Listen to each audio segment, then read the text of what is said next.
Lukács, a Ontologia da Miséria e a Miséria da Ontologia, para uma Ontologia do Ser Social, do Cláudio R. Duarte. O processo de produção deixou de ser processo de trabalho no sentido de processo dominado pelo trabalho como unidade que o governa. O roubo de tempo de trabalho alheio, sobre o qual a riqueza atual se baseia, parece como fundamento miserável em comparação com esse novo fundamento desenvolvido, criado por meio da própria grande indústria. O tempo de trabalho, como medida da riqueza, põe a própria riqueza como sendo fundada sobre a pobreza e o tempo disponível como tempo existente apenas na e por meio da oposição ao tempo de trabalho excedente. Ou significa, por todo o tempo do indivíduo como tempo de trabalho, e daí a degradação do indivíduo a mero trabalhador, subsunção ao trabalho, segundo Karl Marx, nos Grandes, de 1857 e 1858. A proeza das duas fundações do marxismo, eis o lançamento há muito aguardado e que vai fazer escola. A maior proeza de Lukács foi fundar filosoficamente o marxismo duas vezes, com a história e consciência de classe, no início dos anos de 1920 e com a Ontologia do Ser Social, escrita ao longo dos anos 1960, em que busca renovar e salvar todos os esforços empreendidos ao longo da vida. E ele tem a felicidade de ser reconhecido como o filósofo marxista mais importante.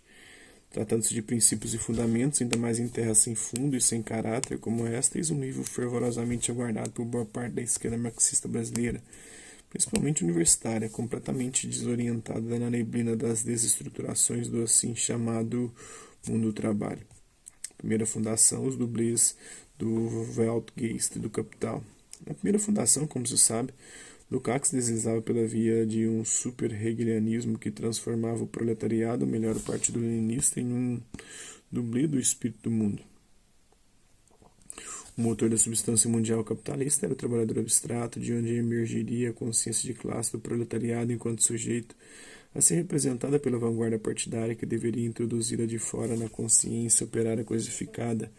Luxemburguistas, conciliistas e demais esquerdistas infantis postos de escanteio, restava dar a cobertura ideológica a toda a centralização bolchevista.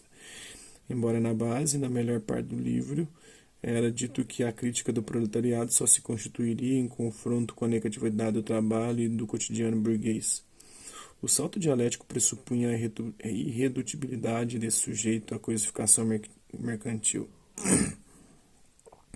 Vale dizer, uma experiência crítica da alienação, para além de suas personificações de classe. Um potencial pouco ou nada idealizado, segundo Marx, Hegel só reconheceu o lado positivo do trabalho.